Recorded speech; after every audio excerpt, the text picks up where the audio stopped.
Hi friends, Shiva YouTube ಚಾನಲ್ಗೆ ಎಲ್ಲರಿಗೂ ಸ್ವಾಗತ. ಸಣ್ಣ ಈರುಳ್ಳಿ ನಾಟಿ ಮಾಡುವುದು ಮತ್ತು ಬೆಳೆ ತೆಗೆಯುವುದು ಯಾವ ರೀತಿ ಅಂತ ತೋರಿಸ್ತೀನಿ. ನಮ್ಮ ಜಮೀನಿನಲ್ಲಿ ನಾವು ಭೂಮಿ ತಾಯಿಗೆ ಮೊದಲು ನಾಟಿ ಮಾಡುವ ಮುನ್ನ ಪೂಜಾ ಪುರಸ್ಕಾರ ಎಲ್ಲವನ್ನು ಮಾಡಿ ನಂತರ ಯಾವ ರೀತಿ ನಾಟಿಯನ್ನು ಆರಂಭ ಮಾಡ್ತೀವಿ ಅನ್ನೋದನ್ನು ನೋಡಿ.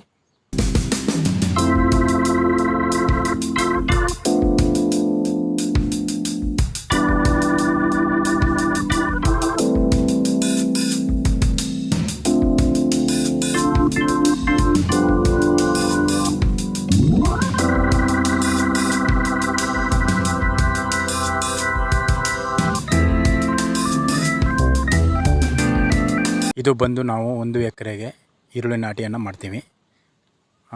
ಅದೇ ರೀತಿ ನಾಟಿ ಮಾಡಿಸುವ ಮುನ್ನ 2 ಅಡಿ ವಿಸ್ತೀರ್ಣದಲ್ಲಿ ಬೆಡ್ಡನ್ನು ಮಾಡಿಸ್ತೀವಿ.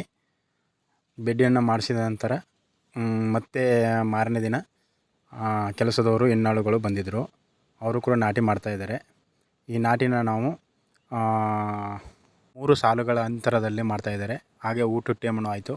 ನಾನು ಮನೆಯಿಂದ ಊಟ ತಗೊಂಡು ಬರೋಕ್ಕೆ ಊಟಕ್ಕೆ ತಗೊಂಡು ಬಂದೆ. ಹಾಗೆ ಊಟದ ಸಮಯನೂ ಆಯಿತು. ಎಲ್ಲರೂ ಊಟ ಮಾಡ್ತಾಯಿದ್ರು ಮಧ್ಯಾಹ್ನ ಟೈಮು. ಜಮೀನಿನಲ್ಲಿ ಕುಳಿತು ಊಟ ಮಾಡೋದು ಅಂದರೆ ಎಷ್ಟು ಅದ್ಭುತವಾಗಿರುತ್ತಲ್ವ.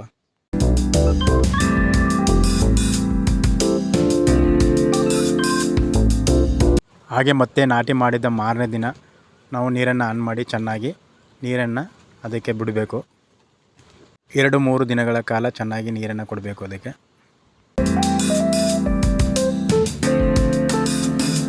ಮತ್ತೆ 1 ವಾರಗಳ ನಂತರ ಆ ಗಿಡಗಳು ಮೇಲಕ್ಕೆ ಬಂದು ಅದರಲ್ಲಿ ಒಂದು ಕಳೆಗಳು ಬರ್ತಾ ಇರ್ತವೆ.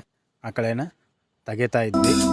ನಾನು ಕೂಡ ತೆಗಿತಾ ಇದ್ದೆ. ಹಾಗೆ ಕಳೆ ತೆಗೆಯುವ ಕೆಲಸದವರು ಕೂಡ ಆ ದಿನ ಬಂದಿದ್ದರು.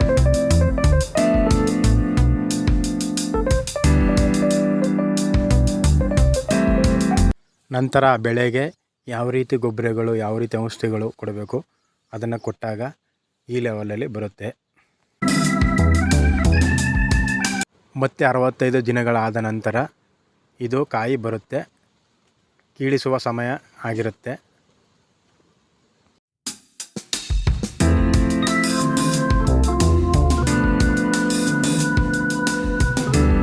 ಮತ್ತೆ ಅದನ್ನು ನಾವು ಕೀಳೋದಕ್ಕೆ ಸ್ಟಾರ್ಟ್ ಮಾಡಿದ್ವಿ.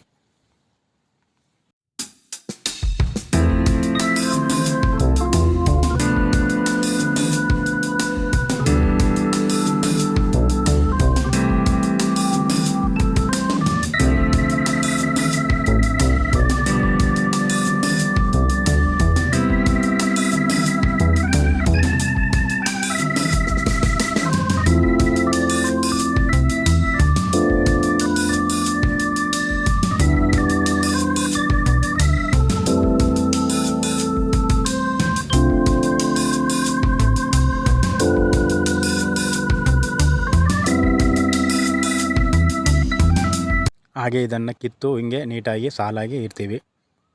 ಇಟ್ಟ ನಂತರ ಅದನ್ನು ಒಂದು ಕಡೆ ತಗೊಂಡೋಗಿ ಗುಡ್ಡೆಯನ್ನು ಮಾಡಿ, ಗುಡ್ಡೆ ಮಾಡುವ ಮುನ್ನ ಇದಕ್ಕೆ ಒಂದು ತಾತ್ಕಾಲಿಕವಾಗಿ ಒಂದು ಶೆಡ್ಡನ್ನು ನಿರ್ಮಾಣ ಮಾಡ್ತೀವಿ. ಯಾಕೆಂದರೆ ಮಳೆ ಬಂದರೆ ತುಂಬ ತೊಂದರೆ ಆಗುತ್ತೆ.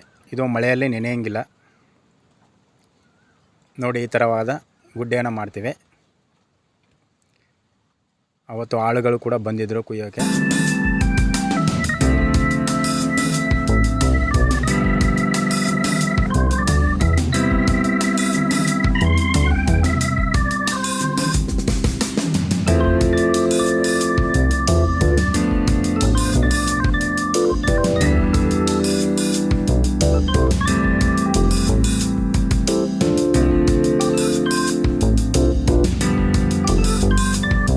ಇದನ್ನು ಕುಯ್ಸಿದ ನಂತರ ಬೇರೆ ಇನ್ನೊಂದು ಸಡ್ಡಿಗೆ ಈ ಥರ